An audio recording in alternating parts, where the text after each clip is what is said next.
Chris, we're somehow 3 weeks into this show and 3 weeks into the year right now. I can't even describe and process like how I'm feeling right now, mostly just because of how disappointing this episode was. And I'm just going to be frank and honest about it first and foremost, because that's usually how we open up these podcasts to begin with. But dude, are you super pumped to dive back into the world of Star Wars right now? Yeah, man. Look, honesty is the best policy, and honestly, I just kind of want to get into it. I want to get into it, so let's just do that. No Yeah. spoilers at the top. No spoilers at the top. We're 3 weeks in to Star Wars again after a very long break, and I feel like I already need a break again. This is our recap of Book of Boba Fett, Episode 3, The Streets of Mos Espa. Stay tuned.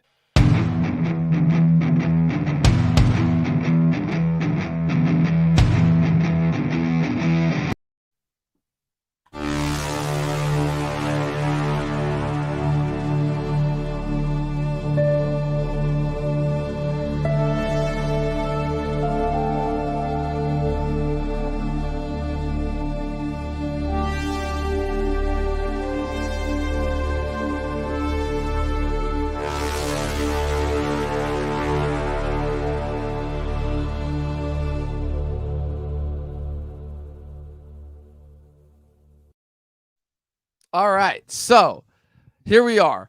Episode 3, the halfway For the record, point. that wasn't StreamYard, by the way. That was totally a user error, and I will fully own that. I wasn't gonna say anything. And I appreciated that, but I have to be honest. Did you realize it after? When did you realize it? Did you realize it after I clicked off it? I wasn't gonna realize it. Oh my god! I wasn't gonna realize it. Chris, it's that kind of night. Come on, man. But we're here. Nonetheless. Yes, we've made it somehow. We're still operating this thing. No problems here at all. And somehow we're up to 410 subscribers. Let's go. Let's go. Yeah. Thank you guys so much. By the way. That's awesome. Yeah. And you guys and you know what, Chris?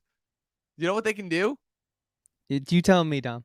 They can continue to support us by continuing to click the subscribe button because of what's the data schematic, Chris? What's it at right now? The data? Yeah, so according to a recent poll conducted by TubeBuddy, they estimate, and this is 4 days ago, they guesstimate that 63.97% of all people who watch your content on YouTube are unsubscribed. It's down from 69%, which I guess is good, but I mean, it's still, we're in the 60s. Subtle. Very subtle.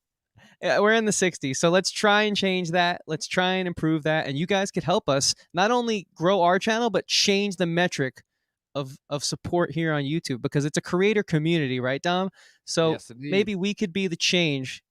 The subscribe herd around YouTube, the subscribe herd around the world. So if you guys click that subscribe button right now, we'd greatly appreciate it. You could tell we're a little off the rails tonight, a little zany, a little silly, but yes, nonetheless, I feel like we have to be, just given the current, episode that we have to review. Chris, it's crazy because if we're just going to dive right in, I feel like I'm in your position that you've been in with these last 2 weeks, with these last 2 episodes, right? Book of Boba Fett, I've been very forthcoming. The first 2 episodes are usually your introductory episodes. It's usually when you're getting introduced to, your character, your tone, your setting, exactly what kind of a show it was going to be. Obviously, I knew it was from the same creators of The Mandalorian, but I didn't realize just how much of more so B material that wasn't good enough to be in The Mandalorian was going to kind of get shoved into the show. Kind of had a feeling that okay, when Favreau and Rodriguez were pitching this thing, it's like, okay, this is where some of the weaknesses of Rodriguez come in, which is that Rodriguez, his stuff is very, very good that he does, because obviously Robert Rodriguez was a huge part of, the creation, the inception of this show, but his stuff can sometimes get to feel very repetitive after a while, like From Dusk Till Dawn is an iconic movie, and then he goes and does 4 Spy Kids movies in a row, and Shark Boy and Lava Girl in between those, it's definitely a little bit of an inconsistent track record, to say the least. And so obviously the episode that he directed for season 2 of The Mandalorian, just proved how still awesome he is at what he does. He just reached a point in his career successfully enough where he was able to just be able to do whatever he wanted, and now the fact that he's kind of became a de facto part of Lucasfilm is kind of really interesting and awesome, just looking at the trajectory of his career. What's up, Jay? Happy to have you here. But yeah, I just had to present that as my overall commentary, because I feel like that's kind of affecting the direction where we're at in the show, where we're 3 episodes in. We kind of have a little bit of minimalistic action that sort of pushes the plot forward, but for the most part, we're still just standing completely stationary. if there was like any real change that happened in this episode, it's like you could have fooled me, outside of like a few chance words. I don't know, Chris. How do you feel about that? Yeah, so I actually think we have this third topic, but I really think let's scrap the third topic on the bulletin and just start Yeah. off what you just said, because that's something interesting that I hadn't really taken into consideration, and I kind of want to have you elaborate further after I pose this question to you before Right. I weigh in. So Right. you're saying that because you were pretty locked in on the first two episodes, but now For the you're most part, saying that, very much so. yeah, way more than I was, at least. So you're saying that Rodriguez's style is starting to sort of rear its ugly head, for lack of a better word. You're becoming a little Here's the bored. You're thing. feeling it's becoming stagnant. And What that's the thing. I exactly? don't necessarily know if that's owed to Rodriguez alone, because obviously Favreau was still just as big of a part of the creationary process as Rodriguez was. It's just I feel like just from for this point, right? And again, I'm still trying to do my best to measure it in accordance with the whole of the show. Again, there's only 7 episodes. We only have 4 episodes left. I personally feel like 7 is one of those weird numbers where it's like I don't know if that's like just the right amount of time in order to be able to tell the story properly. 8, 9, 10, those are all proven to be like a corrective, like a certain amount of numbers that always work out for most shows, as evidenced by HBO shows. 6, it's been very rare, but it is possible you can do it in 6. But 7 is always that weird spot, and especially with the structure of how these stories are structured, it just feels like it's going to build up and continue to drag out at this point until it leaves us with like another jam-packed, like action-filled last 2 episodes in order to kind of try and make up for it. And I don't necessarily blame that entirely on Rodriguez. I kind of blame that a little bit just on the whole creative team, because I'm starting to get back into that boat of which I haven't been in a while. Come on, guys. I know you can do better. I've seen you do better, Yeah, totally. So I'm glad I kind of asked for more clarification there, because I do think I can sort of speak to what you're saying now. And I think I agree with a lot of what you're saying, although I believe that Right. we are sort of trading trajectories in regards to how we are emotionally feeling about this show. We keep going right towards each other on the grid and then just missing completely. Yes. We're just avoiding collision, thankfully, so we can keep continuing to survive and function. But you're going That's good, 'cause downwards we have now. 4 more episodes of this. Right.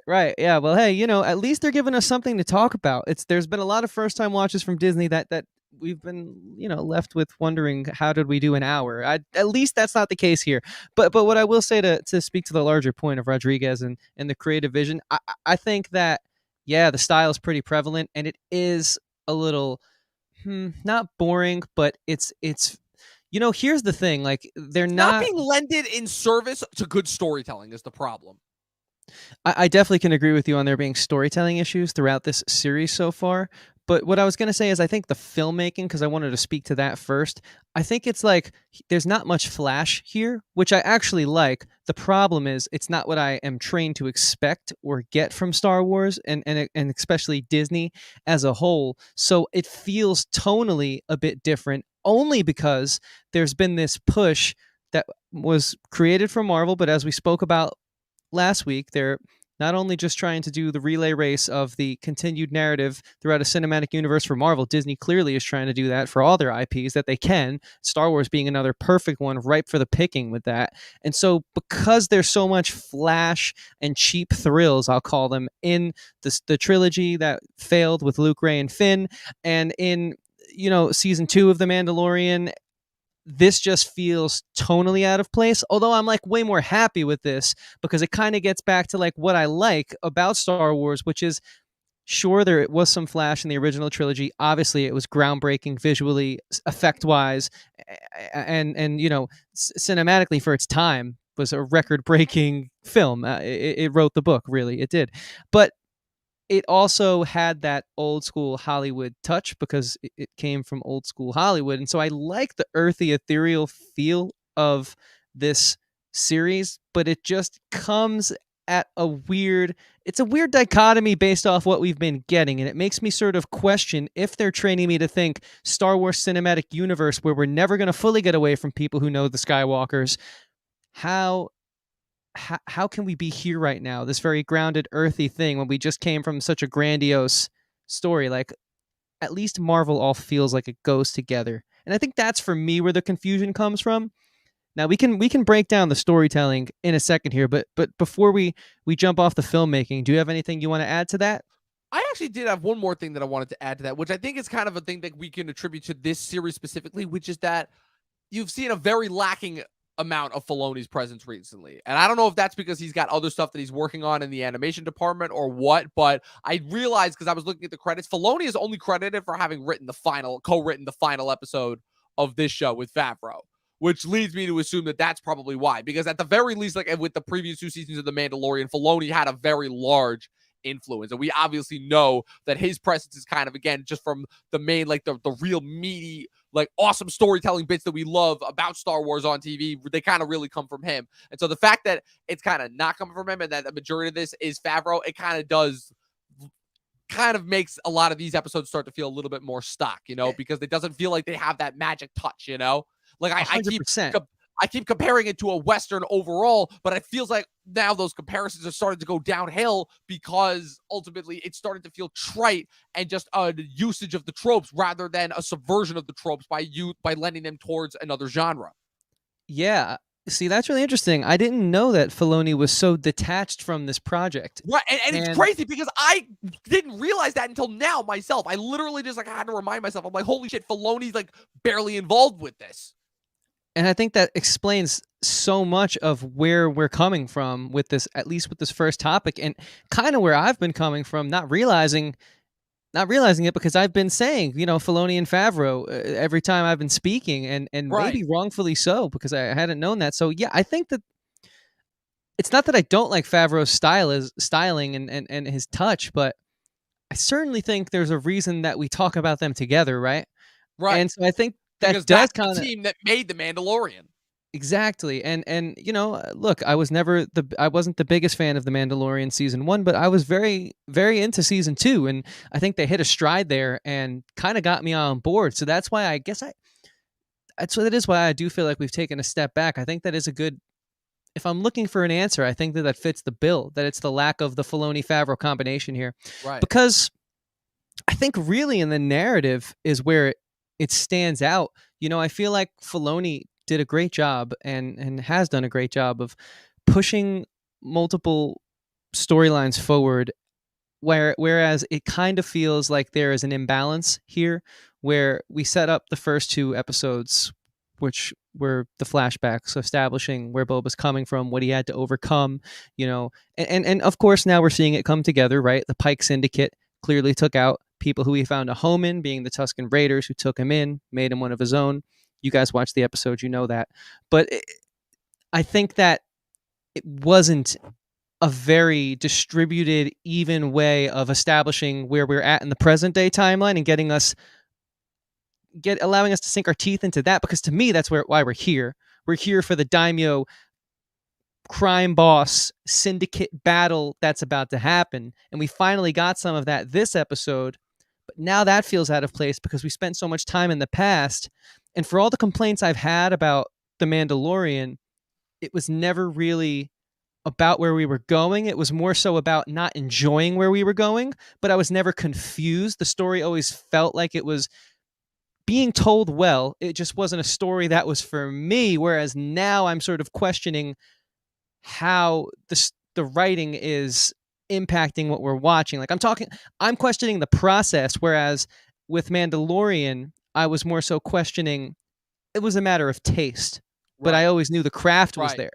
Right. And and that's where I think kind of the criticism goes properly, because in this sense, it is going towards the craft, because this feels like a B tier effort. It doesn't feel like the main focus. It feels like a bonus thing that they shot on the side just because they had fun working together on that one episode, as far as kind of branching out. And also because maybe they just needed a break because they knew they had to wait longer in order to go back to shooting and making Mandalorian, because Pedro Pascal was busy, shooting The Last of Us, That's also a possibility there as far as that goes. Because also you have other Star Wars spin-offs that are coming out. I don't know who's going to be involved directly with them. I don't know what else Favreau is going to be directly involved in outside of Mandalorian going forward once this and Mandalorian Season 3 come out, because Mandalorian Season 3 is still expected to come out at the end of this year. So that will be the other thing. But I'll be interested to see what Favreau's involvement will be going forward, especially because he could be seeing potentially a higher pay bump afterwards as well, But as far as kind of how this episode wraps up the first arc of the series, I'll give you that. This is definitely an episode where the most happens. as far as propelling the story forward, I just thought that kind of like the execution of it kind of felt a little silly to me. It kind of felt just like filler. It felt like there was a lot of just like, okay, a lot of plot needs to happen here in order to propel this forward. Okay, the Hutts are just leaving, obviously, because, in the most like falsified move yet, we get just the reveal of the Pike Syndicate, which is interesting. I'm like, okay, so that's who our villains are. That's kind of cool. That at the very least, it's something that we recognize. It's something Little that we Clone Wars recognize. action there. It's something that we recognize after they've kind of lost relevancy, because they completely lose relevancy the minute that they're not tied to Darth Maul anymore. But okay, they're figures that we recognize from past, and they're kind of being utilized as the latest of disposable villains. All right, that's cool. Star Wars is never anything if not great about bringing up disposable villains, and yeah, it just kind of, it feels like, I don't know, like I'm both a fan and not a fan of how they're characterizing Boba Fett. And I think that's kind of the ultimate flaw of where this comes down to, because I feel like he was always meant to be like this great badass character, and he was when he was brought back in Mandalorian season 2, and the amount of characterization that he got in the background was great. But I feel like him trying to like become more of a human being, if that makes any sense, is kind of causing him to lose a lot of luster as a character, because like part of it is the badassdom of like he always wears his helmet and he's very silent, but now that he's kind of being more talkative, trying to warm up to people, like I feel like if anything, the flashbacks would have been even more excusable if he was still like just had the helmet on. It was just a silent badass the entire time. But now that he's like trying to communicate more with people, trying to be like more evocative, trying to come more down to earth, like I don't know, man. I don't know. I usually don't buy into that type of criticism, but I think in this sense, like it's well merited. I don't know. What do you think? 100%. I see your point. I mean, this was my biggest criticism with The Mandalorian when he took his helmet off in season 1. Right, but I guess the difference being that in season 1 it was done very sparingly. Like in season 1, I thought it was earned. It was season 2 that I thought it was just he was taking off his helmet all over the place, and I'm like, okay. I feel like it's one of those things then where I felt like it was earned. I mean, I can give people who feel that it was earned in Mandalorian season 1, I can give them that, although I disagree. But what I'm talking about is you give an inch, they take a mile. Because look at season 2, the guy has his helmet off all the time, and he's breaking the sacred Mandalorian code that we've built up, not only for a season of The Mandalorian, but for the canonical Star Wars universe. I mean, that's what it's been. It is a rule that should not be broken. And so you have to make your peace, I think, with the fact that this is the Disney era of Star Wars, and there should always be that Disney asterisk put in front of it, because I personally think that while I really enjoyed this past episode, and while I actually enjoy everything that's happened in this show, granted I have issues with the filmmaking and the pacing and the distribution of the A and B storyline, and we could talk about that a little later, I do like what we're doing with Boba Fett. But I think overall, you were always going to have these kind of complaints and conversations that aren't necessarily net positives for them because of breaking these established golden rules. And it's just something that I think you either have to accept as a fan, because clearly the creators aren't taking into consideration the Bible is the first 3 movies written by George Lucas. And so clearly they're not taking into consideration that he chose to leave Boba in the background as sort of like a badass figure who was there to sort of be the muscle, to sort of be the intimidation. So once you break the rules of that, I mean, you either have to buy into it as a fan or not watch it to, keep yourself from having the stroke or something, or just sort of try your best to be objective like I'm trying, although I can't say I'm particularly succeeding at it because it's very hard. You know what I mean? You know what I'm trying to say? I think I get where you're going with that. I think. I don't know. That was kind of a little bit of a long ramble there. But yeah. It's just like you can't establish these rules. It's like if all we hear about, let's use Lord of the Rings as an example, is there's one ring to rule them all. And then in the last 15 seconds of the movie, we find out there's 37 rings, and this one ring we've been pursuing doesn't really matter that much anymore, actually. The one ring that we've been trying to find all 3 movies, 9 hours, doesn't matter that much because guess what? They were just not looking in the right place. There was 37 other ones. Kind of like defeats the purpose after a while. So you got to either accept that they're going to just shit on everything that they've told you, which is what I see them doing with Boba Fett, by having him take his mask off, by having him being caring, by having him show empathy, all these emotions that he just simply didn't have intentionally because that's how he was originally written. So you either accept that or you let it get to you and you don't watch it. That's really how I feel Star Wars fans should start reacting, because That's we're not going crazy to to get what we want It's ever true. That's again. great. That's crazy because I feel like you just described the plot of a Marvel movie, like one ring to rule them all, and then it turns out no, there's 37 more rings. I feel like I literally got that sense watching Shang-Chi. Like that's crazy. That's That's absolutely a good insane. point.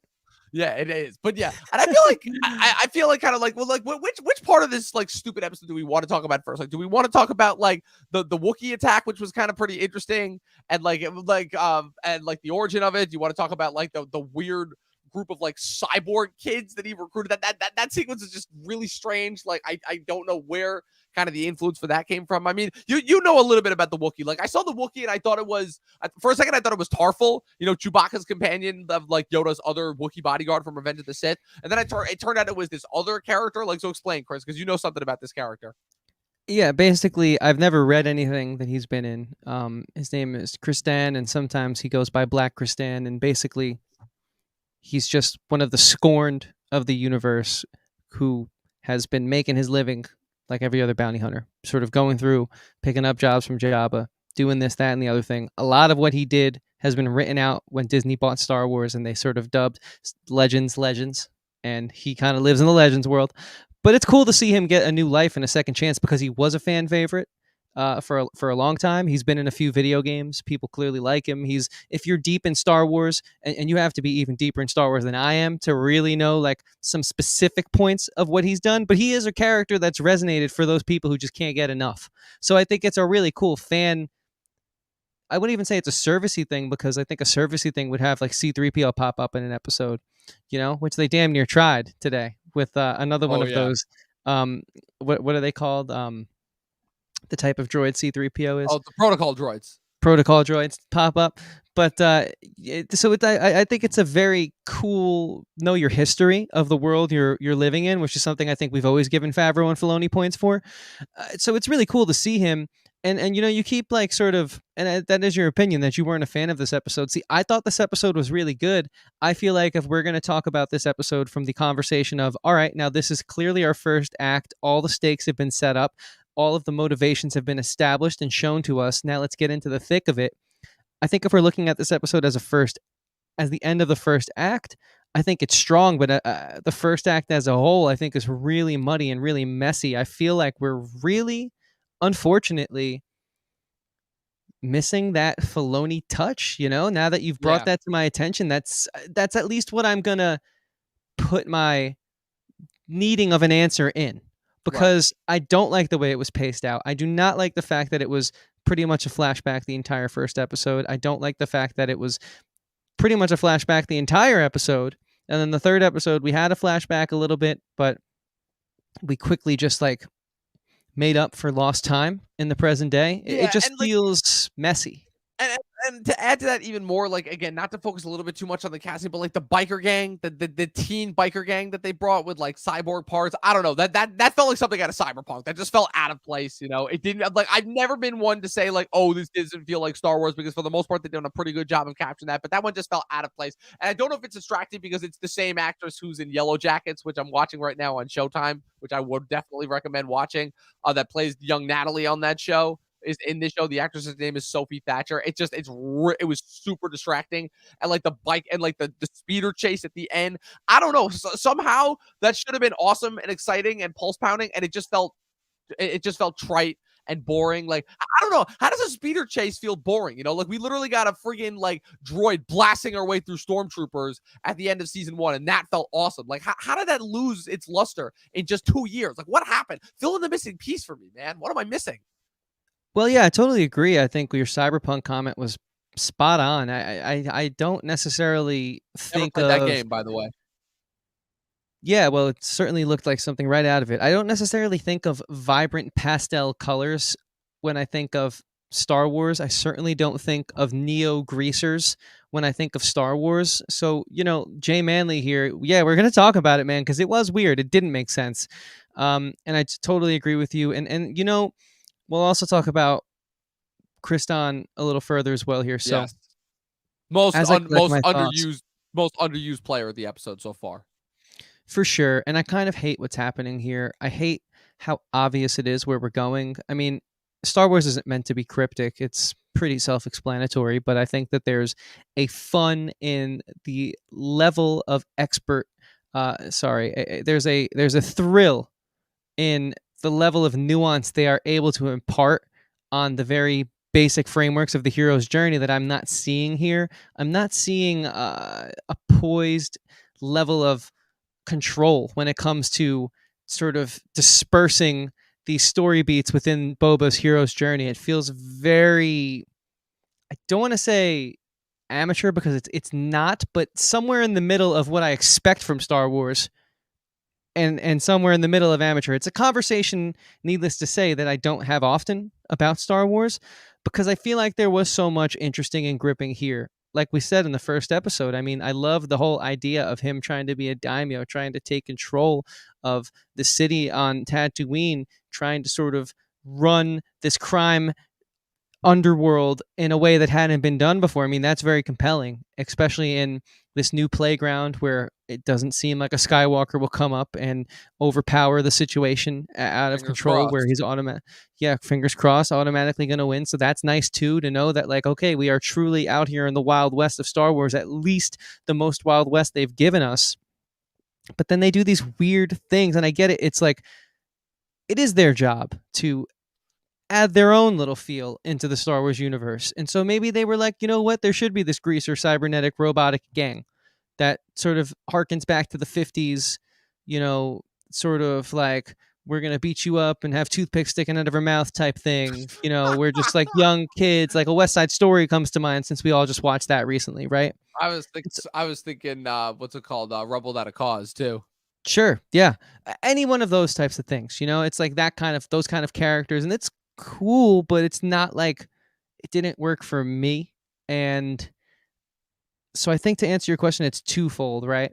It feels rushed. The Disney timetable, Kathleen Kennedy, whatever's happening here, there's not the same vision as Feige. Say what you will about Marvel, it could be cookie cutter, it could be formulaic, but they keep making billions of dollars because at the very least, it's consistent. Star Wars is all over the place right now, and it doesn't help that they're just trying to pump out so much of it to make up for a lack of success. They just think, okay, well, if we just throw so much at the wall, eventually something's going to stick.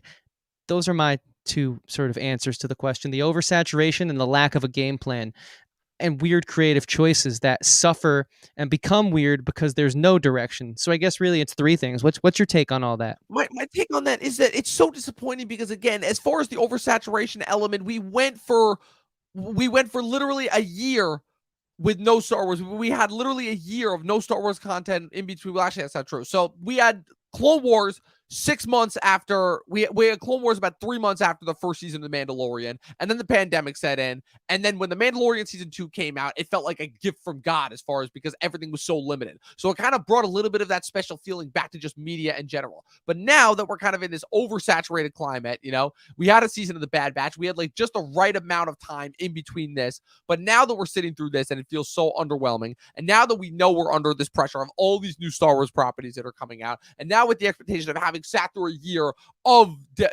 event products on Disney Plus, and just what the overall quality of those is going to be like, and now seeing that that's now kind of spread and infected into Star Wars, that's kind of where it comes from for the oversaturation. And you brought up a point as well that I wanted to address, which is, the idea of this feeling so amateurish, which is that these are not amateurs that are working behind the scenes from the creative standpoint. Favreau is not an amateur. Robert Rodriguez is not an amateur, and the direction that they kind of are taking with this creatively and how amateurish it feels, it's just so disappointing. Ultimately, that's kind of where the crushing feeling comes from for me. Yeah, I totally agree. I mean, again, like I said, this episode actually worked for me, but it's because I'm finally getting what I want, which is this present day timeline, which I've always found more compelling than flashbacks, which I think are cool and have them, but let's not spend so much time in a realm where we know he survives or overcomes whatever's happening, because we're in the present day. I mean, Right. It wasn't an enriching experience for me like so many of these other Star Wars fans seem to say it was. Cool. So he broke through to the Tusken Raiders. Great. That's fine. But like, at the end of the day, to say that I thought that these stuff was villains who cool. scorned him in the past, the Pike Syndicate, are the big bads. I felt like we could have done that a little quicker, is all. So I think Yes, it's I pacing. I agree. think that's an issue there, and you know, I would like to further elaborate on the flashbacks and the pacing as our final topic for tonight's show. But before I do that, again, guys, thank you all so much. We're up to 410 subscribers. It means a lot to us. Please hit the like button, subscribe, and turn the bell on if you're sort of just watching in the background, and comment if you're tuning in with us right now and you're shy. Don't be shy. We'd love for you guys to comment. And of course, Jay, Matt, and everyone else who always pops in, we appreciate you guys a lot. So, yeah, with that being said, I don't know. I feel like the flashbacks were awesome for the fact of getting to understand characters that we've seen for so long and now giving them more purpose and more value in the Star Wars universe. It allowed us to have some empathy with the Tusken Raiders, who predominantly for a long time we all assumed were the people who killed Anakin's mother and who were sort of barbaric and sort of unruly, and that's cool. And I like that. It's nice to sort of learn about something that's been in front of your face the whole time, but maybe you didn't know there was more than meets the eye. That's cool. But again, it all feels so long-winded in this show. I feel like there was a lot that could have been left out, and it's strange because last week's episode was 58 minutes, just about 56 actually, excuse me. That's crazy. And it was predominantly a flashback, which again I thought was cool as a fan, but I'm trying to look at this from like a filmmaker's perspective. I'm trying to critique this on its filmmaking, not because of what it does to my Star Wars sensibilities. And that's just where I constantly struggle with it. I can't lock into the present day timeline as interesting as I find it, because now I fear we're going to jump instantly and take me out of this instantly to a flashback that goes on for 30 minutes. So yes, I like this week's episode, but I couldn't like feel comfortable because I have no established feeling when watching this show. It's like we spoke about Lost a few times doing this review series, so I'll bring it up again to keep form.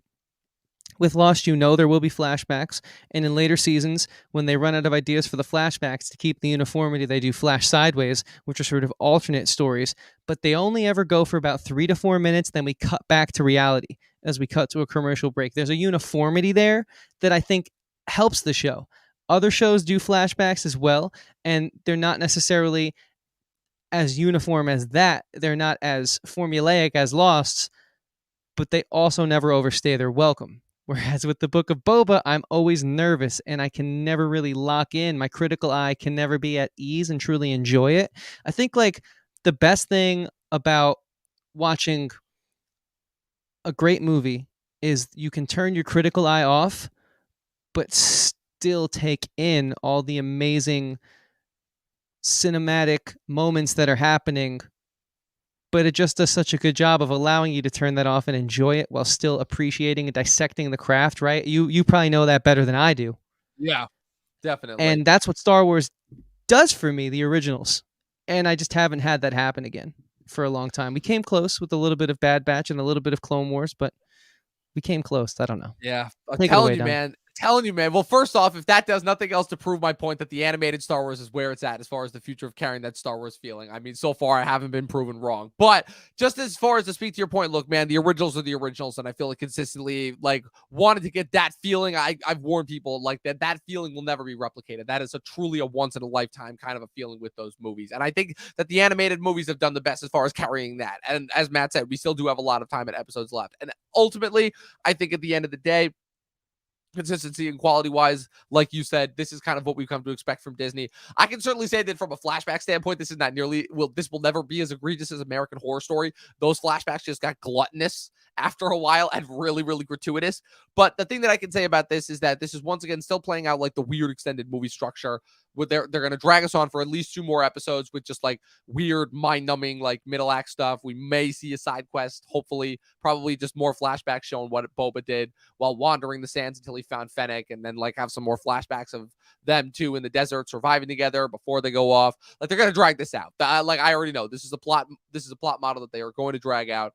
And then the last 2 episodes will be like super action packed. There'll be like a bunch of crazy stuff. But yeah, that's my prediction as far as where the rest of the show is going to go. And that's kind of like really the only final point that I have left to say. So if you want final star ratings. Sure, yeah. I feel like I am going to continue to obviously stick with this as we're doing the review series, but even if we weren't, I would never give up on anything Star Wars. Like I said, it's not that I'm not enjoying my time. If I turn off my filmic brain, it would probably be a lot of fun, but that's just not really who I am anymore as a consumer of media. And so I would like it to do what previous installments have in the past. And unfortunately, it hasn't yet, but I will continue to go into it with an open mind. Like I said, I thought this week's episode was an upswing. Not that much, but for me, it's on the rise. For Dom, it's on the downturn. Whatever that means, we're going to obviously find out one way or another. It just shows why we're the perfect podcasting pair. We're constantly Yeah. both opposite and equal. If that makes sense. But it always feels good when we give it the same score. Yes, Well, indeed. 5. When we give Yes, something a collective well, 5. when it's something that special, I mean, come on, it's got to be. So yeah, so I'm gonna stick with it. I'm gonna continue my best to be objective, but also challenge Star Wars to get back to at least a fragment of what it once was. And so that's why I can only give this week's episode a 3 out of 5. But we're on the upswing. It's getting better, and that's and roughly I'm where I looking have forward. it. That's roughly where I have it as well. It's not bad enough yet to be a 2.5, but it's still just like right at a 3. Yeah, and Jay's on the fence as well. I mean, it seems like we're all kind of in the same place. 2 3s for a third episode. Wow, the talk about a real trio going on there, or I guess 9s if you want to cube it. I don't know. No, I guess if you cubed it, it would be 27. Yeah. Well, guys, listen, we appreciate you hanging out with us. Nonetheless, thank you. We will be live again next Wednesday night for the 4th episode of the Book of Boba Fett. Please subscribe, hit the like button, turn the bell on for notifications. We're up to 410 subscribers. The community is growing. That's awesome. Finally, I'm very, it is growing very excited again. about that. And also be sure to stay tuned for new clips of Talking Thrones that are getting released every Friday now, early in the morning. They're going to be nice short clips that will direct you right to the Spotify page where the episodes will be released in full in audio format. You guys can find all of that info and the link in the bio. Talking Thrones is still here. We're taking it right through all the way to the finish line, all the way through to the dreaded Iron Throne itself. You guys can follow all of that by once again continuing to support us, clicking the subscribe button, clicking the like button, leaving the comments. We love reading the comments. We don't get enough of them. We've gotten so many comments that Chris is still responding to on our Arcane video. Yes, oh my God, we forgot to talk about Danny Trejo, who is in this episode because he's contractually obligated to be in everything that Robert Rodriguez is in. It was so awesome seeing him. That was so great. It was great, but it was so also insignificant. It was so he just shines and every so time. Insignificant. Yeah, but he's so good. He's so alluring, ultimately. Chris, where can the good people follow you on the interwebs?